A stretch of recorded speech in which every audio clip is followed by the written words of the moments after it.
Tes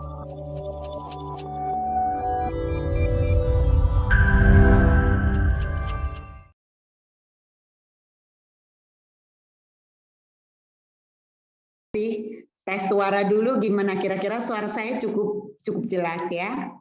Jelas, Kak. Jelas. Oke, sekarang saya mengakui saya gaptek, jadi untuk share screen juga semoga lancar ya. Oke, sebelumnya mari kita bersatu di dalam doa. Kita mohon pimpinan Tuhan terlebih dahulu. Tuhan, terima kasih untuk malam ini. Tuhan, kami sungguh bersyukur kalau Tuhan memberikan kami satu kali lagi kesempatan untuk sama-sama berkumpul, bersekutu, meskipun secara virtual lewat Zoom ini. Tuhan, terima kasih untuk waktu yang indah ini Tuhan. Hamba sungguh bersyukur untuk kepercayaan yang Tuhan masih berikan Tuhan untuk kami sama-sama boleh belajar baik dari firman Tuhan, baik dari sharing, baik dari lagu yang kami nyanyikan dan juga doa yang akan kami panjatkan. Saat ini hamba mengundang Roh-Mu yang kudus Tuhan, Engkau sendiri yang menguasai setiap kami, baik hamba yang akan menyampaikan maupun teman-teman yang akan mendengarkan dan segala peralatan yang kami pakai. Tuhan, biar Engkau mengurapi, Engkau pakai Tuhan, biar Engkau berbicara kepada kami secara pribadi. Terima kasih Tuhan, berbicaralah dan bekerjalah dengan leluasa Tuhan. Di dalam nama Tuhan Yesus kami berdoa. Amin. Oke, nah saya dibantu dengan PowerPoint ya. Saya bersyukur untuk tema yang diberikan. Sebenarnya awal saya merasa, wah ini tema yang sulit buat saya. Tapi saya bersyukur dengan berjalannya waktu, Tuhan sendiri yang saya rasakan memimpin. Nah, tema yang diberikan kepada saya adalah pengharapan menjadikanmu surat pujian. Nah, kalau kita lihat tema ini, ada dua bagian besar. Ya, bagian yang pertama adalah pengharapan. Lalu nanti bagian yang kedua adalah surat pujian. Nah, apa itu pengharapan? What is hope? Nah, ada banyak waktu saya mempersiapkan, ada dalam bahasa Yunani, ada dalam bahasa Ibrani, tetapi buat saya yang paling penting adalah apa yang disampaikan oleh firman Tuhan. Nah, saya mendapati dari Ibrani pasal 6 ayat 19, dikatakan pengharapan itu adalah sauh atau jangkar yang kuat dan aman bagi jiwa kita yang telah dilabuhkan sampai ke belakang tabir. Firman Tuhan katakan pengharapan itu adalah sauh. Sauh atau jangkar digunakan supaya perahu atau kapal tidak terbawa tiupan angin, gelombang, atau badai di tengah laut. Artinya, di tengah masalah, setiap orang membutuhkan pengharapan supaya hidupnya tidak terhanyut oleh arus masalah atau pergumulan yang dia hadapi. Pengharapan adalah sauh yang mengaitkan kita kepada sesuatu yang kokoh, yaitu Tuhan Yesus sendiri. Saya senang sekali dengan gambar ini, ya. Ini adalah ayat ini dalam bahasa Inggris. Dikatakan, we have this hope as an anchor for the soul, firm and secure. Dan di dalam jangkar ini ada tulisan Jesus sebagai jangkar kita, soul atau jiwa, di mana terdapat pikiran, kehendak, kemauan kita. Berkali-kali saya belajar, saya mendengar bahwa pikiran kita itu adalah medan pertempuran yang paling dahsyat. Dan kehendak, kemauan kita itu seringkali menjadi drive kita. Dan kita bersyukur kalau pengharapan itu menjadi jangkar buat jiwa kita. Dan jangkar yaitu Tuhan Yesus sendiri, itu adalah jangkar yang firm, yang kuat, yang kokoh, yang teguh, dan secure, aman, terjamin. Lalu, apa itu jangkar? Saya senang sekali ada satu ungkapan mengatakan jangkar itu adalah janji tanpa ingkar. Seumpama jangkar bagi kapal yang mengukuhkan kapal saat tiba di sangkarnya. Demikianlah janji pengharapan dari Tuhan, tidak pernah ingkar, dan mengukuhkan keyakinan di masa yang sukar. Oke, mungkin lebih mudah kalau saya slideshow aja ya, supaya full ya. Nah, ada hubungan, di sini saya melihat ada hubungan antara pengharapan dan masa sukar atau penderitaan. Ada hubungan antara hope dan suffering. Apa hubungannya? Hope in our suffering. Jawabannya dapat kita temukan dalam buku yang paling hebat sepanjang sejarah, yaitu di dalam Alkitab kita. Yaitu di dalam Roma pasal 5 ayat 3 sampai 4. Suffering produces hope. Penderitaan, kesukaran, tantangan itu menghasilkan pengharapan. We rejoice in our sufferings, knowing that suffering produces endurance, and endurance produces character, and character produces hope. Ini tertulis di dalam Roma pasal 5 ayat 3 sampai 4. Kita lihat produces, menghasilkan ya. Jadi suffering itu menghasilkan endurance. Endurance produces, menghasilkan character. Character produces hope. Mari kita buka Alkitab kita. Kalau tadi dalam bahasa Inggris ya, mari kita buka dan kita baca sama-sama Roma pasal 5 ayat 3 sampai 5. Mari kita buka Alkitab kita dari Roma pasal 5 ayat 3 sampai ke 5. Oke, mari kita baca bersama-sama Roma pasal 5 ayat 3 sampai ke 5.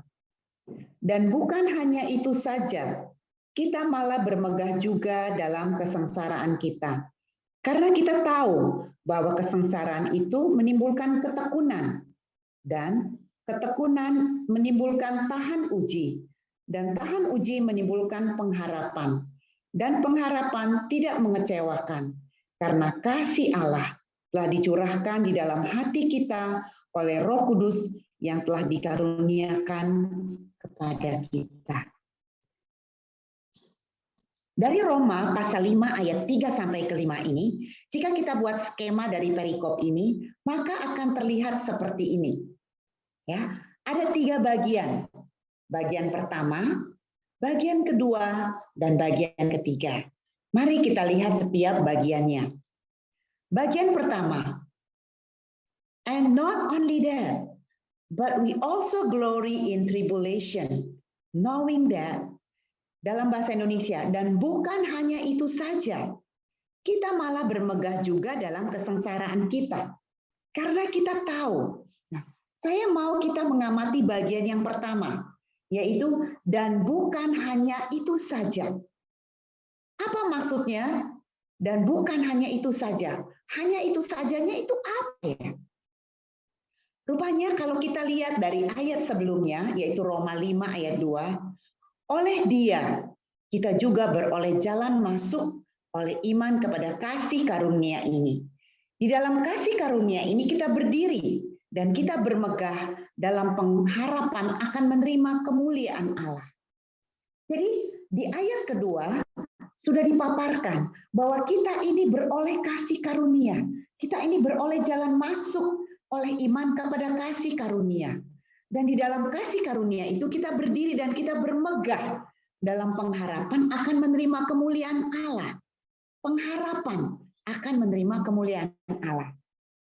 Selanjutnya, dan bukan hanya itu saja. Bukan hanya kita bermegah di dalam pengharapan akan kemuliaan Allah. More than that, we rejoice in our suffering. Kita malah bermegah juga dalam kesengsaraan kita. Karena kita tahu. Nah, kita tahu apa? Mari kita lihat pada bagian yang kedua. Kita tahu bahwa kesengsaraan itu menimbulkan ketekunan. Ketekunan menimbulkan tahan uji. Dan tahan uji menimbulkan pengharapan. Kalau kita lihat siklus ini, ada kesengsaraan, ada pencobaan, ada kesulitan. ada kesusahan, ada pergumulan. Itu akan menghasilkan ketekunan, perseverance, ya, akan menghasilkan daya tahan, daya juang, ketahanan kita, akan menghasilkan iman. Lalu ini juga akan menghasilkan tahan uji. Saya senang sekali dalam bahasa Inggris disebut karakter, proven character, karakter yang teruji. Dan ini juga akhirnya menghasilkan hope, pengharapan, bahkan greater hope.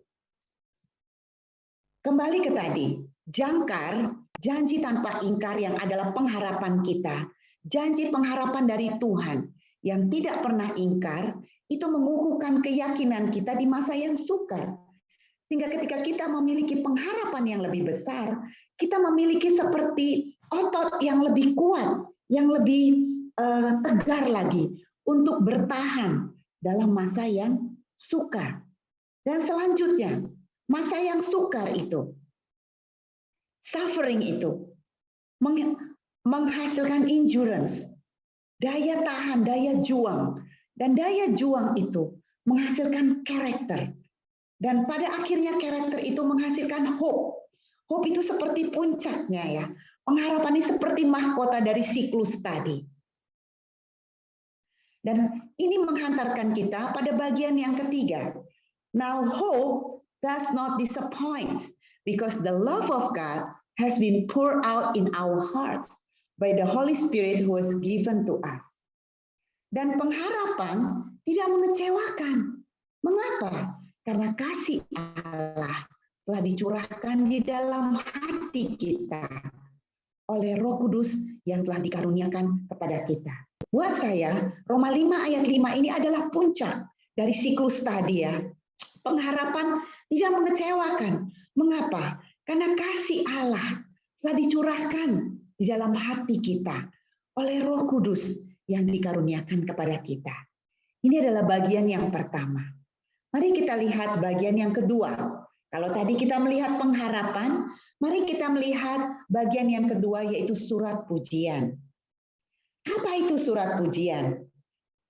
Surat pujian kalau di dalam 2 Korintus pasal 3 ayat 2. Kamu adalah surat pujian kami yang tertulis dalam hati kami dan dikenal dan yang dapat dibaca oleh semua orang. Surat pujian ini adalah kamu, yaitu jemaat di Korintus. Nah, latar belakang pasal ini adalah hasutan guru palsu yang menuduh Paulus tidak memiliki otoritas mengajar karena tidak memiliki surat pujian seperti yang mereka miliki. Pada saat itu, seorang guru agama biasanya membawa surat kuasa dari pemimpin agama Yahudi di Yerusalem. Misalnya kalau kita ingat pada kisah para rasul 9 ayat 2. Nah, sementara itu berkobar-kobar hati Saulus untuk mengancam dan membunuh murid-murid Tuhan.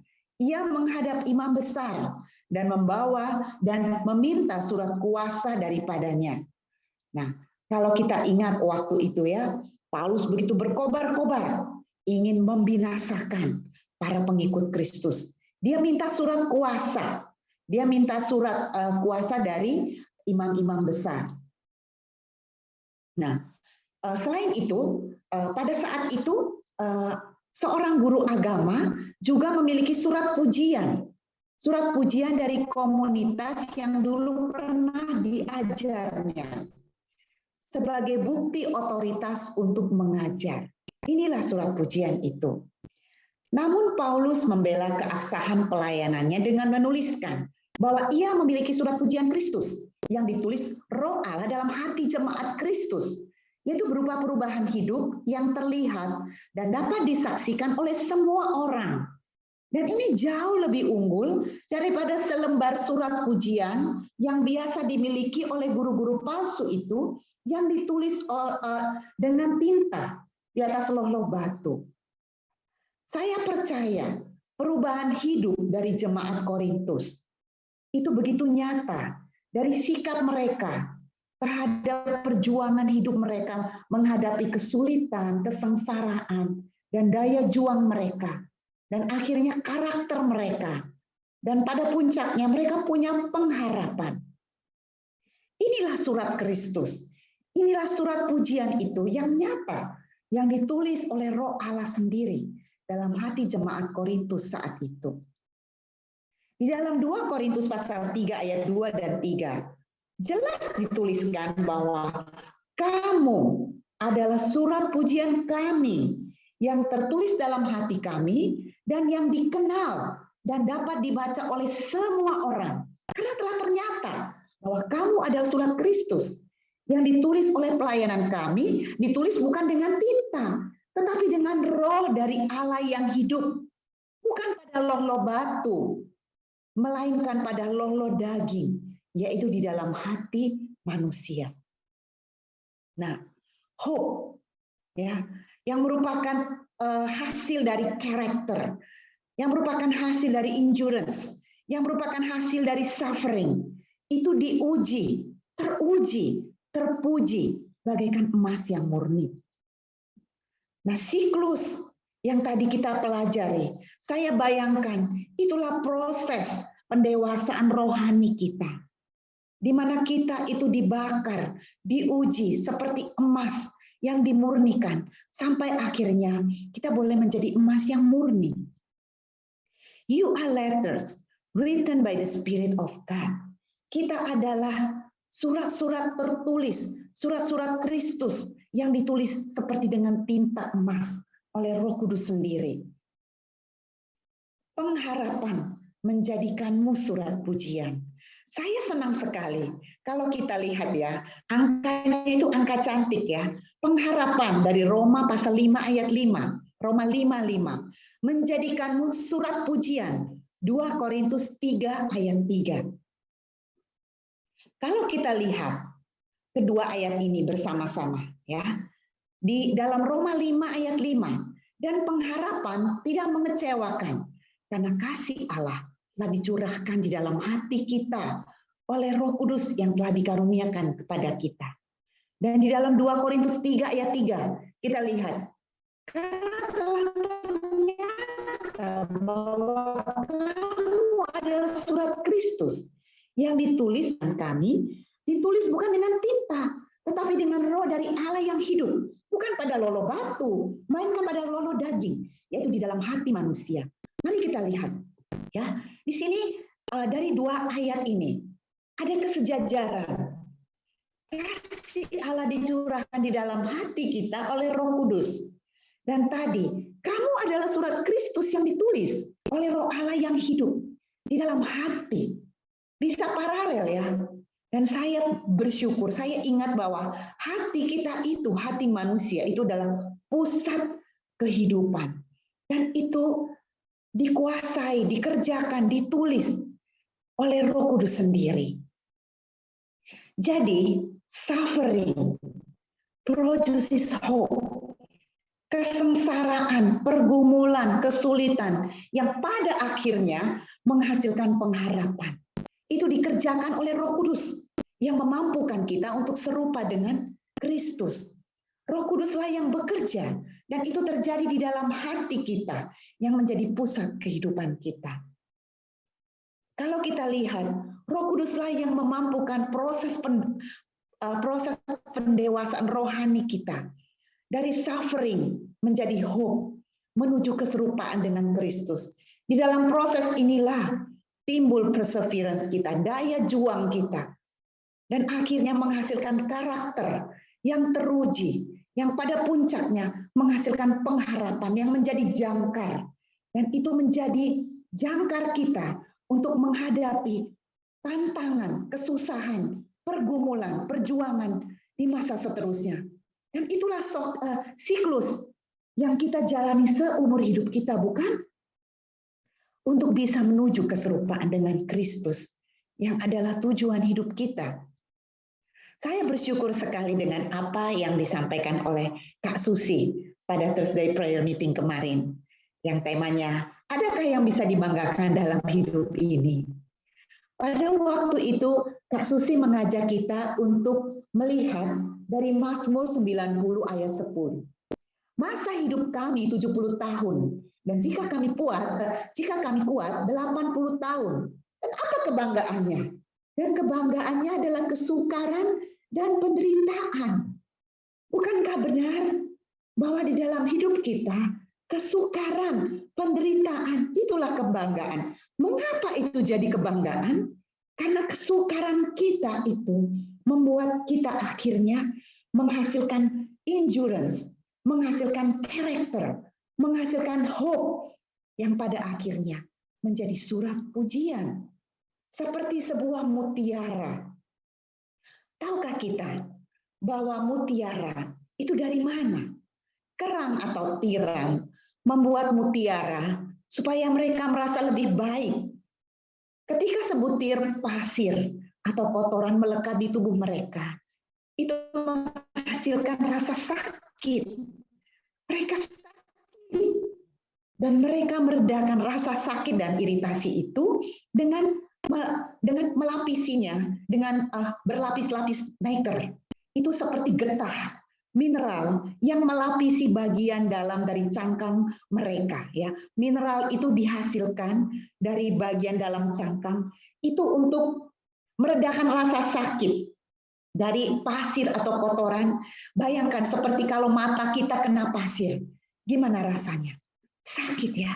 Seperti itulah tiram.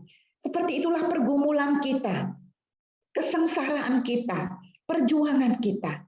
Dan mari kita menghasilkan mineral seperti tiram itu, selapis demi selapis. Dan ini waktunya itu bertahun-tahun, sampai akhirnya terbentuk mutiara. Jadi mutiara itu sebenarnya serupa dengan luka yang melepuh, blister dalam kata aslinya. Dan hanya jauh lebih cantik. Dan itulah kita. Mari setiap penderitaan, tantangan, kesulitan yang kita hadapi, yang Tuhan izinkan terjadi, itu boleh menghasilkan hope, pengharapan. Nah, ketika saya bergabung dengan tim doa setiap pagi, kami berdoa. Di situ saya membaca setiap joyers, setiap kita punya pergumulan. Awalnya saya ingin sekali, saya berdoa Tuhan tolong supaya teman ini boleh lolos, boleh lepas dari tantangan, dari beban, dari kesusahan, dari sakit, dari pergumulan yang saat ini dia hadapi.